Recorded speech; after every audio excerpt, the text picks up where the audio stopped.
jangan diblok customer yang cerewet gitu, karena bener loh itu customer yang cerewet itu tuh sebenarnya ini ada satu statement gitu ya, F&B tuh aku nggak mau main, udah red ocean gitu. Menurut kamu gimana Kak kalau itu Kak? Hai Smartpreneurs, kita ketemu lagi di Bitalk Indonesia yang ada di channelnya Bisense Indonesia. Salam curhat dan cuan. Nah, kita sekarang ini kedatangan Kanita. Kanita ini ownernya Oma Ara. Apa ya? Nyebutnya apa? Kedai? Apa restoran? Atau catering? antara kedai dan catering. Antara kedai dan catering. Yang pasti bukan restoran. Yang pasti bukan restoran ya, karena kita tempatnya itu tidak di restoran tapi di food court kayak gitu. Oke, sip. Thank you Kanita udah datang ke Bitalk. Terus aku tuh pengen nanya beberapa hal sebenarnya. Ya, sebenarnya kayak cerita-cerita aja sih, gimana sih perjalanannya Oma Ara nih. Karena kan Kanita tuh kayak dari dulu tuh aku tahu Kanita tuh kerjanya di corporate gitu. Terus tiba-tiba kenapa Instagramnya banyak makanan? Dan kemudian makanannya aku suka lagi. Iya. Gimana Kak, dulu tuh kok bisa beralih sih dari corporate corporate apa ya? Kalau ngomongin budak corporate kok kayaknya sedih banget gitu. Negatif tapi ya, namanya budak ya. Tapi ya emang corporate people, corporate person, terus tiba-tiba jadi buka bisnis sendiri gitu. Gimana Tiba-tiba Kak? jadi entrepreneur gitu ya. Setelah 20 tahun jadi corporate, persis loh 20 tahun. Oh iya. Aku pertama kali kerja itu 2003. Terus 2023 aku Resign. Kayak gitu. Jadi ini mungkin accident ya, tapi yang jadi bikin cuan. Itu dia. Jadi cuan. Sebenarnya itulah tujuannya. Tujuan itu tadi tuh salam curhat dan cuan. Dan cuan gitu kan. Karena memang di sini tuh kita tuh pengennya itu Kak, teman-teman yang punya brand, punya bisnis, atau lagi belajar entrepreneur tuh bisa curhat juga gitu tentang bisnisnya, atau tentang ya namanya bisnis kan kadang-kadang ada aja tantangannya ya gitu. Iya benar-benar. Jadi kepengennya tuh ini bisa jadi ajang curhatan gitu, dan terbukti sih sebenarnya di komen di DM IG gitu-gitu tuh suka dapat aja curhatan-curhatannya, jadi jadi topik juga nih, jadi obrolan kita di podcast kita. Gitu sih. Nah, kok jadi ngomongin Bitalk ya? Pertama-tama tuh Kak, tapi sebenarnya gini, pengen tahu sih, pernah nggak sih kepikir pas lagi seru-serunya kerja di corporate dan kamu kan udah settle gitu ya, terus tiba-tiba kayak gue sebenarnya pengen bikin bisnis, tapi waktu tenaga gue udah nggak mampu deh gitu, atau benar-benar lo kepikirannya ya udah sih gue udah keluar terus gue ngapain ya gitu? Sebenarnya ya Oma Ara itu ada sebelum aku resign. Oh iya. Iya, jadi asal muasalnya tuh Oma Ara 2018. 2018 itu Agustus 2018 aku bikin Oma Ara, dasarnya karena kepikiran. Jadi ngobrol sama teman, dan teman itu udah pensiun. Jadi dia pensiun buka usaha gitu kan ya. Terus udah gitu dia cerita, kalau kamu memang mau punya usaha, lebih baik sebelum pensiun itu jalanin usahanya. Karena kalau udah pensiun itu kayak tenaga kita udah kurang. Terus kayak mindsetnya kita itu sudah terlalu lama di corporate gitu kan. Jadi kan beda banget ya mindset yang orang corporate sama entrepreneur tuh kan beda banget gitu. Nah itu dia bilang kalau memang kamu mau, kamu coba. Dan jalanin paralel, karena kan untuk bisnis itu kita butuh modal yang kencang. Kalau misalkan kita masih kerja, itu masih ada suntikan dana. Nah jadi pas tahun 2018 itu bikin usaha, udah mulai si Oma Ara itu mulainya di 2018. Dan waktu itu kita bikinnya adalah sate sosis dan bakso. Jadi kenapa sate sosis dan bakso? Karena basar di gereja. Basar di gereja itu anak-anak suka sama Iya sih.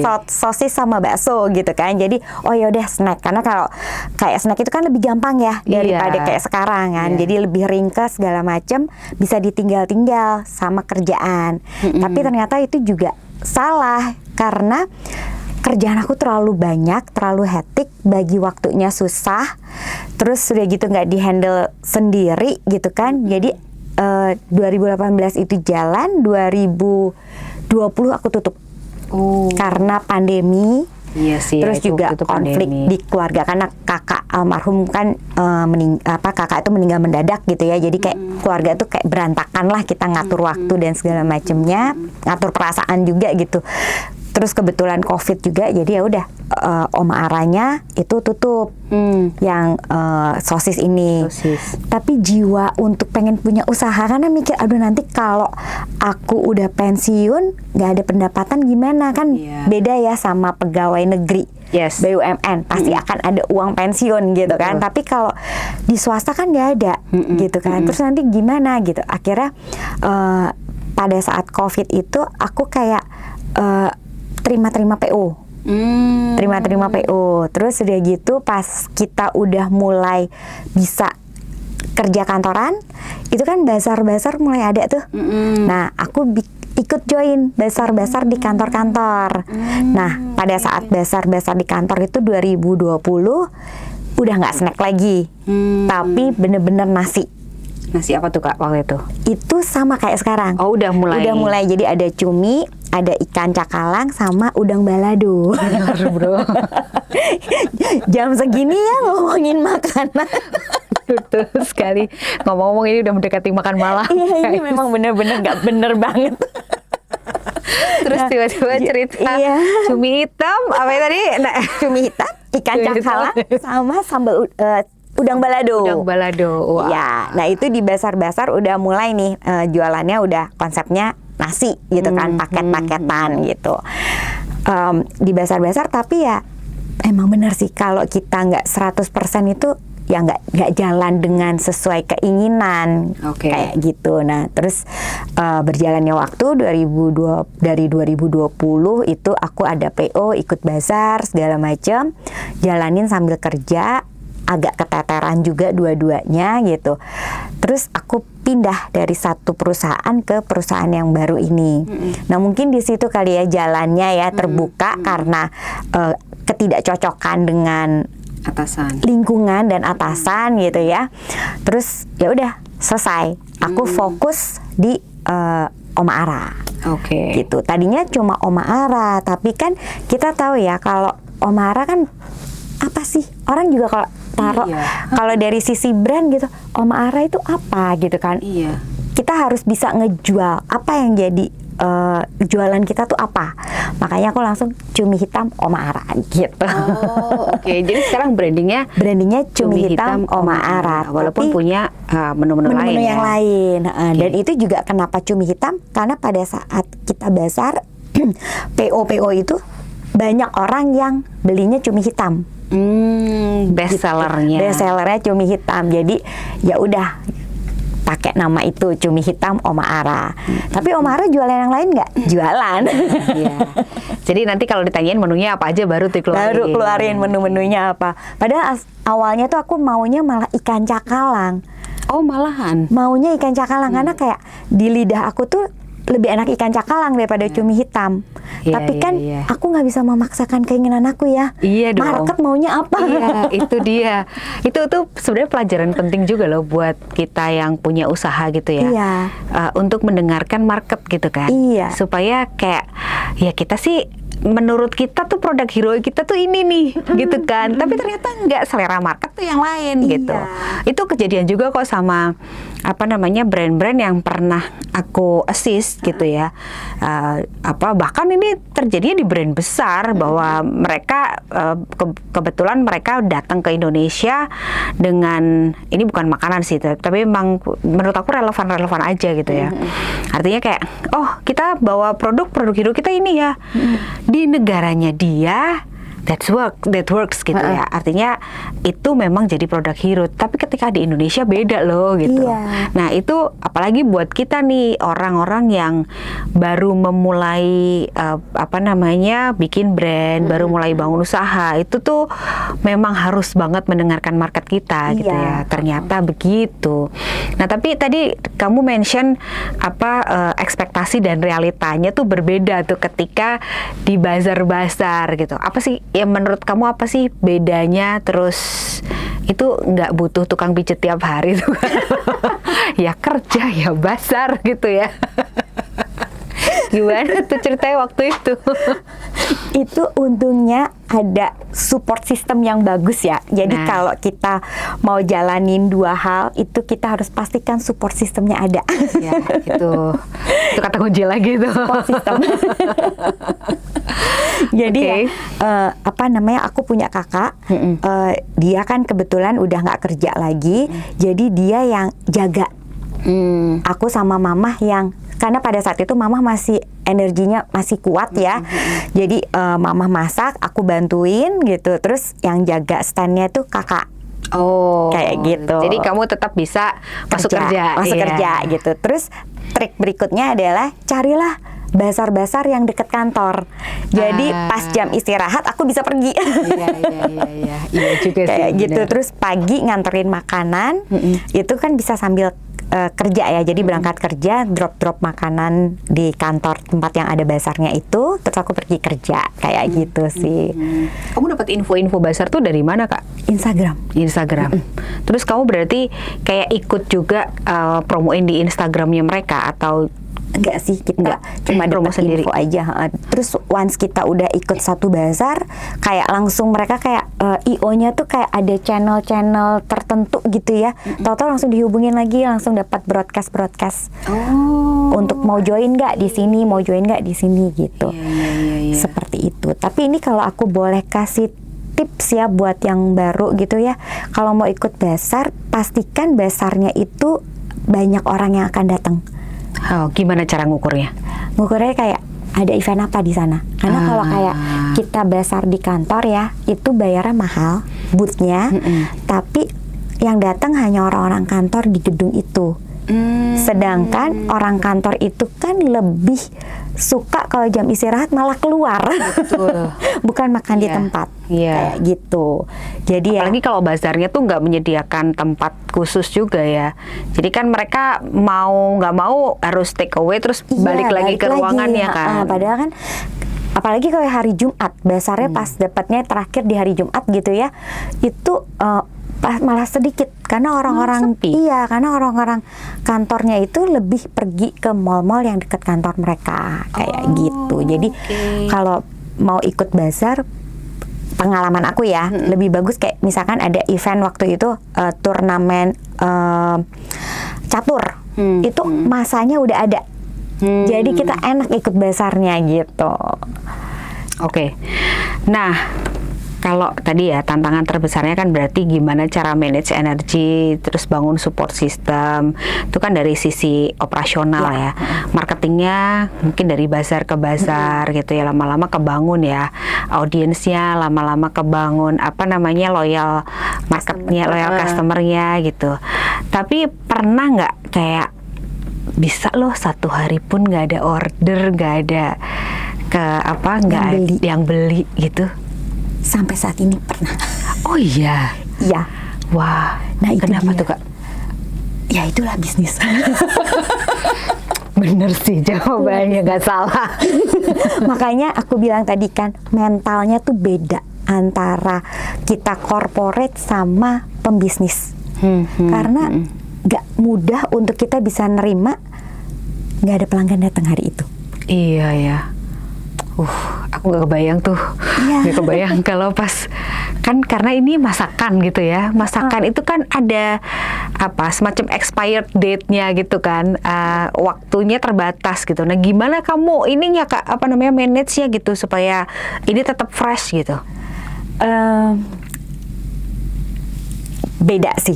Kalau waktu di bazar kita kan masak semua udah matang ya. Kalau nggak laku hari itu, kita harus relakan makanan itu diberi ke orang lain. gitu. Jadi aku juga selesai bazar itu aku keliling di jalan ngelihat orang-orang yang memang butuh. Jadi udah aku pack gitu loh. Nasi jadi udah satu ramesan gitu untuk ke orang-orang di jalan. Kayak gitu. Mungkin itu jadi berkat juga ya. Benar. Kayak Iya gitu. sih. Tapi pas kalau sekarang kan aku udah punya toko gitu ya. Itu memang strateginya berubah caranya. Jadi di toko yang sekarang ini kan toko kedua. Maksudnya dulu aku udah toko yang pertama aku tutup, aku pindah ke sini. Mention dong lokasinya di mana. Lokasinya ada di Sekalian Haplas nih. Taman Anggrek. Beneran enak sih. Beneran enak sih. Nah, itu konsep mallnya ya. Orang-orangnya behaviornya mereka lebih suka makanan panas. Oh. Dan itu nolong banget untuk aku nggak waste-nya ya. Karena aku bener-bener nyiapin makanan begitu ada pelanggan datang. Oh, jadi terjamin freshness-nya ya, Iya, kualitasnya terjamin. tetap terjamin, sayurnya masih fresh kayak Iya. gitu kan. Nah itu nolong juga, jadi walaupun misalkan pelanggan nggak datang ya udah nggak apa-apa, masih di kulkas. Iya, betul. Bahan mentahnya masih di kulkas kayak benar. gitu. Dan itu memang mereduce apa tadi bahan baku, Iya. cost untuk bahan baku dan segala macamnya ya. Oke, karena kan kalau apa kayak sewa, listrik, karyawan tuh kan udah bulanan harus kan, jadi ada udah keluar. pasti keluar gitu.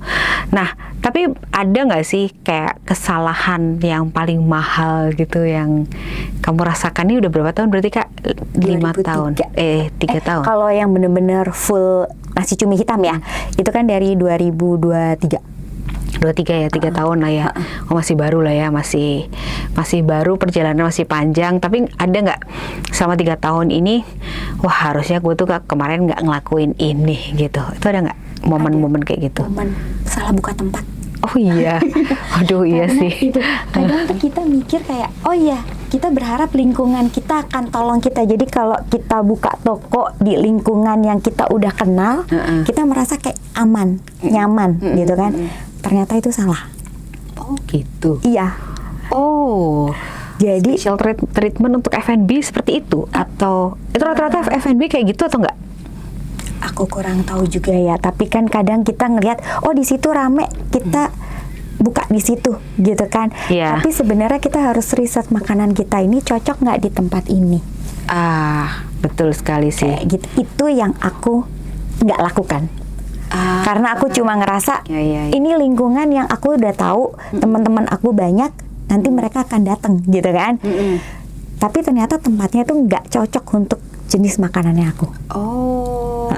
Jadi itu yang aku agak menyesal ya. Oh, lingkungan itu sebenarnya lingkungan market ya, Marketnya. bukan lingkungan sesama kayak ekosistem, bukan ya. Aku pikir tadi tuh ekosistem gitu. Artinya, kalau di food court tuh kan ada yang jualan makanan Jawa, makanan Manado, makanan Sulawesi, makan mana gitu kan. Aku pikir tuh seperti itu. Ternyata marketnya sebenarnya kita mendekati market, tapi belum tentu ternyata itu cocok dengan market yang kita targetin. Oh, I see. Karena kan jenis kayak harganya, segala macam harganya masuk nggak di daerah situ. Kayak gitu. Terus makanan ini orang-orang suka nggak gitu. Karena kan nggak semua orang suka cumi. Orang lebih suka nyarinya ayam. Jadi kalau di daerah situ orang maunya yang cepet-cepet makanannya, terus makanan aku nggak cepet disajikannya, jadi nggak cocok kan. Iya sih, benar. Jadi memang penyesalannya itu adalah waktu aku buka di toko yang pertama, aku nggak bener-bener melakukan research. Mungkin ya pengalaman ya, pengalaman yang aku jadi belajar dari pengalaman. Oh ya, aku nggak bisa gitu di toko karena dari harga sih, dari sisi harga. Iya, dari sisi harga itu aku nggak cocok. Iya. Gitu. Itulah kenapa kalau kita ngajar, kita nih sebenarnya kebetulan dosen tamu di satu universitas juga lah ya. Di Jakarta. Jadi kita ngajarnya entrepreneurship lagi. Jadi gue kalau masuk kelas tuh Kak, gue suka ngomong kayak do your research gitu. Nggak peduli kayak sekitar lo, tapi setidaknya lo harus tahu apa pendapat orang-orang tentang produk lo, atau apakah memang solusi yang lo tawarkan itu dibutuhkan oleh mereka. gitu ya, namanya mereka juga masih belajar ya, jadi ya harus dikasih tahu juga supaya tidak kalau bisnisnya beneran jalan tuh nggak ngalamin yang kayak gini-gini nih gitu kan, akhirnya kayak produknya flop terus nggak diterima market kan sayang, padahal resource udah dikeluarin, modal udah dikeluarin, tenaga segala macam udah dikeluarin gitu. Jadi bener Ya, penting. riset itu penting. Bener sih, bener. Lakukanlah riset gitu. Dengerin konsumen gitu ya. Bener dengerin konsumen gitu kan. Ya, jadi inget kemarin itu aku bikin di TikToknya aku gitu kan, jangan diblok customer yang cerewet gitu, karena bener loh itu customer yang cerewet itu tuh sebenarnya tempat kita belajar secara gratis. Kamu pernah dapat customer yang cerewet? Oh banyak. Diomelin apa aja tuh Kak? Aduh banyak, kayak cuma masalah kan piring ya. Pertama tuh aku pakai piring plastik gitu kan. Terus dikasih kertas coklat. Mereka bilang, aduh kamu kok pakai piring plastik ya? Terus aku bilang, iya sih kayak tempat di toko yang sekarang itu kan lebih ke atas ya, menengah ke atas gitu. Kayaknya kalau di piring plastik itu kurang proper. Udah, aku ganti pakai piring kaca, keramik gitu, porcelain ya. Tapi kan masih pakai kertas coklat. Ada juga yang bilang, kamu tahu nggak ini nggak sehat. Oke, pakai daun pisang, udah aman. Oh, iya, Tapi juga bener juga ya, kan nih plastik kita nggak tahu ya di pabriknya itu bagaimana gitu. Kalau pakai daun pisang kan organik, terus udah begitu kita bisa cuci bisa, gitu kan, terus warnanya cantik hijau sama piringku yang putih. Iya, benar. Terus apalagi kan cumi hitam gitu ya, jadi kayak warnanya tuh keluar seru, gitu loh. Warnanya tuh keluar. Dan bener. itu ternyata bener juga ya, kalau aku udah kesel gitu kan, nggak dapat yang bagus sekarang untuk tampilan gitu. Itu cuma bicara tampilan gitu kan. Kalau untuk bicara rasa segala macam ya pasti ada aja sih komplain. Tapi kamu ikutin nggak kalau tampilan oke lah ya. Somehow kalau selama dia bagus, inputnya ya oke, kita ikutin. Tapi kalau soal rasa itu kan bisa jadi resep kan, apalagi ini resepnya Oma Ara gitu kan. Itu kamu selalu ikutin nggak kayak gitu-gitu? Enggak juga sih. Tapi kayak waktu itu ada bilang, aduh ini pedes banget. Pedes itu kan standar ya, maksudnya bukan standar, relatif beda-beda gitu kan. Terus aku bilang, aduh iya ya, kalau misalkan aku maunya banyak orang yang bisa makan. Tapi kalau pedes itu kan berarti cuma skop orang yang suka makan pedes aja yang bisa makan. Iya kan? Nah jadinya aku mikir ini masukan buat aku. Jadi aku memang nurunin pedesnya. Iya, nurunin pedesnya, tapi aku mau orang-orang yang suka pedes tetap mau makan. Jadi aku tambahin sambal. Dan sambal itu by request gitu? Enggak, itu udah paket aja. Oh, udah paket aja. Jadi kalau misalkan dari waktu terima orderan kita tahu dia nggak gitu suka pedes, si sambal itu nggak kita kasih. Iya, soalnya kan kalau nggak dimakan sayang juga. Iya, bener. Ya kan, itu bagaimanapun juga cost gitu ya buat kita. Harus dihitung banget ya, 1.000-2.000 ya. Iya, itu harus. Itu cost yang kadang kita suka nggak ngeh, tapi sebenarnya bikin kita rugi. Iya, bener. Kondimen ya. Kondimen itu. Gini, kalau di F&B itu kan orang tuh suka keganjel sama konsistensi rasa, gitu kan. Kalau apalagi kamu tadi semuanya masak sendiri fresh gitu. Kadang-kadang mungkin moodnya yang masak bisa naik turun. Nah, gimana tuh Kak cara menjaga konsistensi rasa? Aku selalu pakai takaran. Oke. Aku pasti pakai takaran, terus udah gitu lidah dirasa. Karena ya dari bisnis ini aku bisa tahu loh, garam, gula, merek yang sama itu bisa beda rasanya. Oh iya. Ya. Jadi tergantung batch production mereka gitu. Iya. Oh iya. Wah. Baru tahu juga ya. Iya. Tapi kan kita nggak bisa nebak-nebak ini kapan beres kapan enggak nih rasa gitu kan. Makanya aku selalu kayak misalkan di takaran garamnya 6 sendok gitu ya. Aku selalu pakai 5 dulu. 5 dulu aku cicip. Oke. masih Oke, tambah lagi. masih tambah lagi. Oh. Atau ini udah gitu. Iya, Kayak iya, gitu. iya. Jadi agak ya termasuk rasa juga ya itu ya. Iya. Permainan rasa di perasaan kita. Yang paling masalah kalau aku lagi pilek. Iya, benar sih, benar. Kalau udah itu pilek, aduh ini susah banget. Jadi sekarang kamu sendiri yang masak, Kak? Dari dulu kan memang dibantu mama. Mama. Semenjak 2023 itu udah aku semuanya yang masak. Oh, gila sih, nggak tidur kayak ini orang. Ngomong dia masih ngerjain consulting juga. Gila sih lo, Kak. Tapi kok nggak kurus-kurus ya? Aduh, itu semacam menampar saya di kanan kiri. Artinya kita bahagia. Bagi aja kalau stres makan. Kalau bahagia makan. Makanya udah seneng makan. Gitu sih. Jadi Iya, seru banget ya. Ternyata itu- memang ada ilmunya itu tadi ya. kayak gitu. Terus jangan ganti merek. Kayak gitu sih, kayak brand sama-sama gula gitu ya, tapi brandnya beda, itu bisa beda takaran manisnya. Jadi konsistennya tuh aku dari situ juga ya. Seperti itu. Kamu kan ini, Kak, bawa masakan khas dari mana? Xiao itu Sulawesi Utara. Utaranya Manado, deket sama Filipina. Nah, itu ada nggak kayak, kan orang suka gitu ya, kecapnya tuh asli dari sana atau gulanya asli dari sana gitu ada nggak? Atau udah menyesuaikan dengan apa yang di sini aja? Resepnya asli dari sana. Resepnya yang asli dari sana. Resepnya asli dari sana, dan aku juga nggak MSG. Jadi aku malah lebih kalau menjualnya itu lebih menekankan ini makanan otentik dari Xiao dan kita nggak pakai MSG. Oh, gitu. Iya, menarik. Karena memang sekarang gitu sih, emang berasa banget sih buat kita-kita yang memang lidah non MSG, tahu-tahu makan MSG Langsung tenggorokan. langsung iya. Terus kalau aku biasanya aku minum teh hijau sih. Ngilangin ya, Untuk ngilangin ya, netralin. sama teh hijau sama lemon gitu ya. Ya gitulah, tapi emang ketahanan orang beda-beda, selera Iya, orang beda-beda gitu. betul. Nah, terus menurut kamu nih, Kak, F&B itu apalagi ini di food court dan baru satu cabang, mendingan konsistensi rasa atau marketing yang kenceng? Konsisten rasa. Konsisten rasa. Iya. Soalnya kalau kayak marketing itu bikin orang datang, tapi orang belum tentu kembali.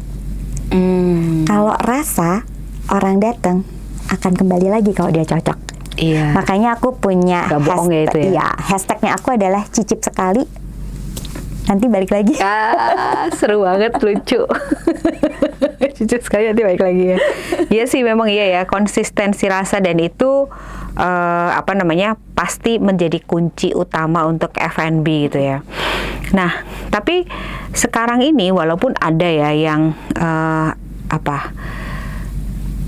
kita udah ngerasa konsisten nih, rasa kita udah konsisten, marketing kita juga bagus, promo kita juga oke, tapi kok pelanggan segitu-gitu aja ya gitu.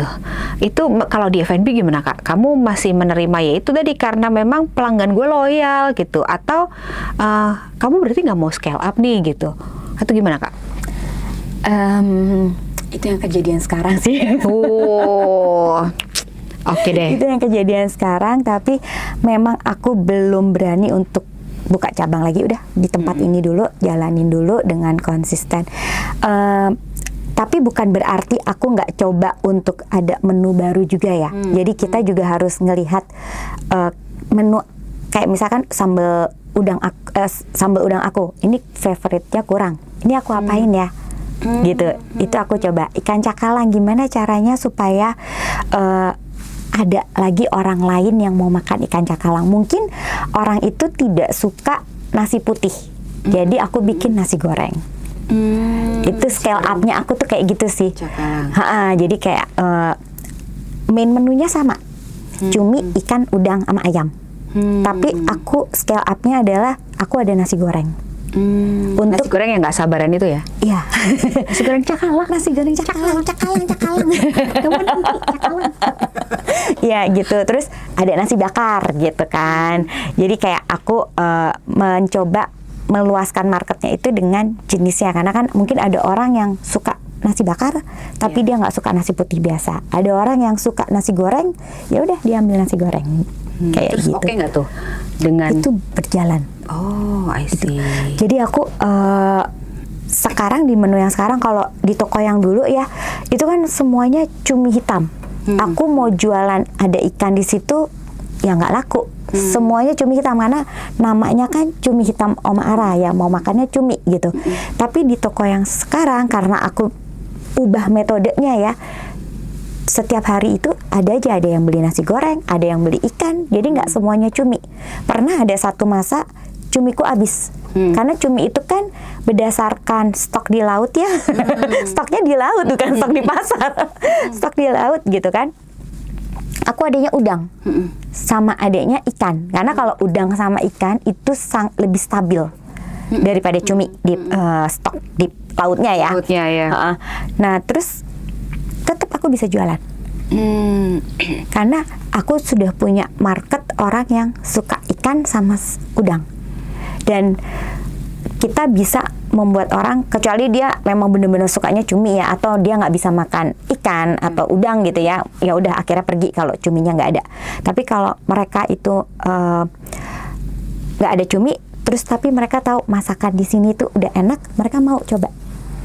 Beneran ngilang dijelasin cumi, aduh memalukan ini. Jadi ya itu aku balik tadi aku bilang ya, konsisten rasa itu penting ya. Iya, rasa enak itu rasa itu utama gitu, karena kalau misalkan cuminya nggak ada, tapi mereka tahu nih masakan di Oma Ara itu mereka cocok sama rasa di Oma Ara, mereka mau. Cuminya kosong ya udah aku beli udang gitu. Dan beberapa pelanggan aku ya bilang udah kalian makan, jadi kayak dia ngajak orang temennya gitu ya, kerabatnya, pesen apa aja enak di sini. Itu kayak aduh Tuhan terima kasih. Iya gitu, karena itu rasa ya. Jadi kayak di sini tuh kayak cumi hitam brandnya kita, tapi kita udah bisa dapetin orang-orang yang nggak harus cumi gitu. Mereka udah trust sama Oma Ara, itu udah aku dapet gitu. Ini kalau ngomong-ngomong tempat ya Kak, kan kalau di sana tuh di tempat Barungu sekarang tuh malah justru agak minggir ya. Di yang tempat lama tuh kan di tengah-tengah ya. Tapi malah justru salesnya bagus di sana. Iya, bagus di sana. Karena itu tadi ya, karena persoalan level ya. Iya. Justru ternyata nargetin premium lebih gampang. Iya, itu dia aku juga bingung. Ini aku tuh takut banget ya naikin harga. Aku tuh naikin harga, pindah pindah ke toko sekarang aku naik harga. 1 tahun aku di sana aku nggak naik harga karena aku tuh takut. Aduh nanti aku kalau naik harga orang pada pergi. Ternyata nggak ada. Orang tetap aja datang. Aku bilang, waduh, ternyata hargaku masih masuk ya gitu. Karena ada juga, ini kalau kita bicara soal harga ya, kadang tuh kan kita suka punya mindset kita akan laku kalau harga kita murah. Iya. Tapi ternyata enggak. Iya. Kalau memang barang kita kualitas, kita kasih harga mahal. Karena aku pernah dapat pelanggan yang bilang gini, kamu bahannya apa? Kok bisa jual harga murah? Bagus apa tidak? Oh gitu. Jadi iya. Tapi memang ternyata market kita ikut memberikan insight ya buat kita ya. Oh, terus akhirnya ketika kamu jelasin barang-barang kamu kualitasnya oke dan segala macam, dia gimana? Kalau aku nggak jelasin sih, aku cuma bilang, ibu coba dulu, nanti ibu tahu rasanya. Udah, dia makan, dia balik, kamu rasanya memang enak kualitas. Jadi sampai dia bilang, kamu bener-bener ya jualan ambil untungnya nggak banyak. Iya Bu, aku nggak ambil untung banyak. Mau ngamal. aku sekarang masalahnya adalah aku pengen dapat market dulu. Kayak gitu. Terus 1 tahun baru aku berani naikin harga. Dan ternyata waktu naikin harga pun bukan berarti aku kehilangan. Aku tuh agak takut sih sebenarnya naikin harga, takut kehilangan pelanggan ya. Pelanggan aku belum banyak gitu. Kalau kehilangan itu berasa lah ya. Gitu. Tapi ternyata masih bisa masuk di psikologinya mereka dengan harga yang sekarang gitu. Oke, psikologi market itu juga bisa jadi tabungan topik kita, entrepreneurs. Karena kita kalau punya kita punya mindset yang smart, kita mau jadi smart entrepreneur, ya memang kita harus ngerti juga psikologi market ya. Iya. Gitu ya. Oke, nah ini ada satu statement gitu ya. F&B tuh aku nggak mau main, udah red ocean gitu. Menurut kamu gimana Kak kalau itu Kak? Betul banget. Wah, udah berdarah-darah ya. Seret-retnya apa itu? Itu kayaknya beratnya udah sampai tua banget. Marun. Udah bukan red lagi, marun gitu. Udah bukan cherry. Iya lagi. Tapi toh kamu tetap mau bertahan dan konsisten gitu. Kenapa tuh Kak? Karena walaupun kita berdarah-darah, tapi balik lagi rasa. Orang boleh jual cumi di mana-mana. Kita boleh bersaing tentang cumi, tentang masakan Manado gitu ya. Tapi balik lagi rasanya. Karena setiap pedagang itu punya rasa yang beda-beda. Iya. Dan punya orang yang tangannya beda-beda gitu. Dan bisa nih misalkan nih kan hari ini mau makan tempatnya Oma Ara. Besok mau nggak makan tempat lain? Pasti mau kan? Udah makan tempat lain, tempat A, B, C, mau nggak balik lagi ke Oma Ara? Pasti mau gitu. Nah itu yang bikin aku tetap bertahan di F&B. Gitu, walaupun berdarah-darah. Iya, tapi di situ saingan Manadoan banyak. Masakan Nggak Manado. begitu banyak. Oh, itu juga mungkin yang sedikit menolong ya. Nggak juga. Oh, enggak juga. Pilihannya banyak tapi. Pilihannya banyak, dan di sana kan banyak orang yang lebih suka makanan non halal. Ah ya. Orang-orang yang datang itu lebih suka non halal, dan non halal itu sangat banyak di sana. Iya. Jadi Wow. aku belajar juga saingan kita itu bukan yang sama-sama Manado. Saingan kita tetangga kanan kiri itu saingan kita. Iya, Gitu. iya, betul sekali. Kompetitornya kita tuh itu. Kompetitor, bukan ekosistem malahan itu kompetitor. Kompetitor. Nah, kalau misalnya nih let's say aku aja deh yang jadi contoh. Aku mau mulai F&B gitu. Apa sih nasihat pertama lah Kak? Apa yang paling basic gitu yang aku mesti siapin gitu Kak? Kamu bisa masak apa? Wah, iya, bisa masak apa ya? Tapi balik lagi, mau jadi business owner, mau punya usaha sendiri atau franchise, beda juga. Oh iya, benar Ya, sih. gitu. Kalau konsepnya mau kayak aku ya, masak sendiri, harus bisa masak karena itu core-nya. Gitu. Kalau misalkan kita nggak harus jago loh ya, nggak harus jago. Misalkan gini, aku cuma bisa masak telur. Ya udah, bikin nasi telur yang enak gitu. Iya sih. Sekarang nasi telur, nasi kulit, nasi apa itu juga udah itu ternyata banyak rame loh. gitu, bener ya. Gitu. Jadi ya itu sih kalau memang kita mau masak F&B, menurut aku kita bisanya apa?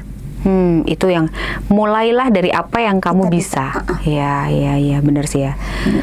Nah, tadi kesalahan udah ya. Sebenarnya kita udah ngomong banyak kesalahan dan tantangan tuh. Udah do your research lah, yang kenalin market kamu ada di lingkungan kamu seperti apa, terus harga, terus psikologi market juga udah kita ini ya. Satu pesan deh buat calon pebisnis F&B yang ragu buat mulai. Let's say nih gue udah tahu aku bisa masak nasi telur gitu, tapi aku masih ragu nih mau mulai. Gimana Kak? Jangan ragu. Jadi gini, aku tuh dapat quote bagus ya dari Bob Sadino. Mungkin nggak tepat, nggak persis banget ya kalimatnya ya. Bisnis itu rugi, resikonya untung. Jadi artinya kalau kita cuma punya satu resiko untung, kenapa nggak kita ambil? Oh gitu ya. Iya. Tapi memang Pak Bob itu quote-nya aneh. Nyeleneh kan, tapi Unik nendang gitu. loh itu. Iya, kena banget. benar. Dulu tuh aku pernah dapat apa sih soal sepatu atau apa ya? Lupa deh. Ada beberapa sih yang cukup terkenal dan sebenarnya nancep gitu. Itu tuh sempat nancep beberapa lama gitu. Sekarang mungkin karena aku udah nggak terlalu ngeliatin, aku udah lupa gitu kan. Tapi memang beliau luar biasa sih. Tapi aku agak bingung nih. Kalau resikonya untung, kenapa nggak kamu ambil? Bisnis itu rugi. Kalau resikonya untung, kenapa nggak kamu ambil? Itu maksudnya gimana tuh? Itu permainan mindset. Karena kita kan tahu ya,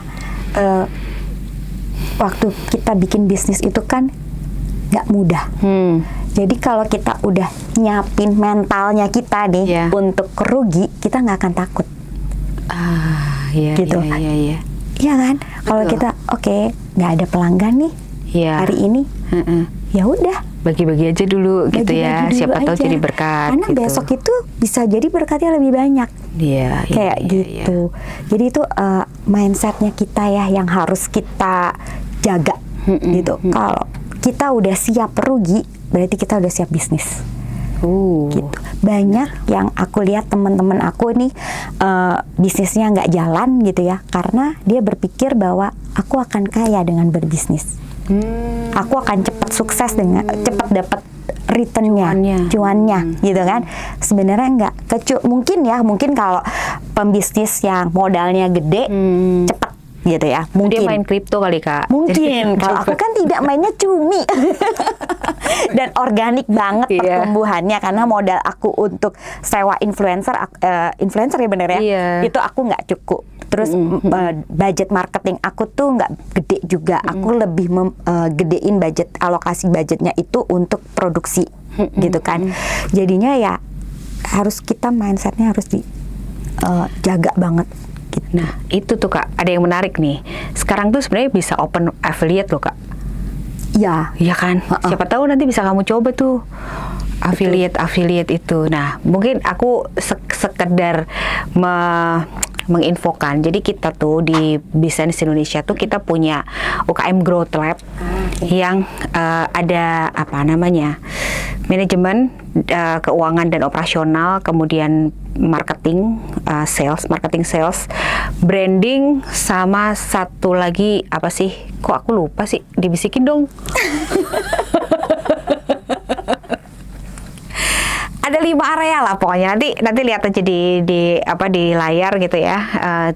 Di mana kita tuh ngajarin dan mendampingi sebenarnya. Kita dampingin UKM atau brand owner atau ya entrepreneur baru yang baru mau mulai. Terus kayak trennya tuh apa, termasuk tadi mindset kita tuh harus gimana gitu. Jadi kita tuh ada semacam trainer yang terlatih juga, yang udah proven juga untuk bisa mendampingi teman-teman.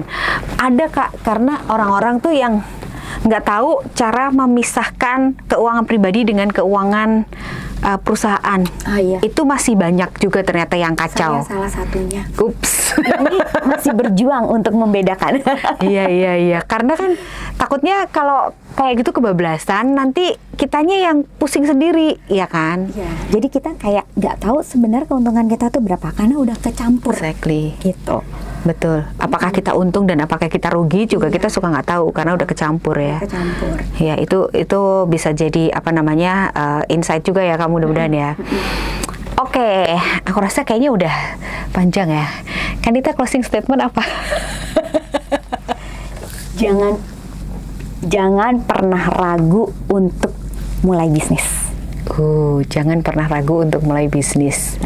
Iya benar sih, dengan apalagi sebenarnya kalau kita lihat survei-survei, Indonesia tuh perlu banyak banget bisnis owner atau wirausaha supaya justru menopang perekonomian. Iya, betul Gitu. sekali. Karena justru menopang perekonomian, dan sebenarnya banyak diperlukan juga, kalau nggak salah tuh ada perlu 4.000 UKM yang naik kelas. Tapi naik kelasnya seperti apa tuh aku juga nggak terlalu jelas sih, batas bawahnya gitu ya.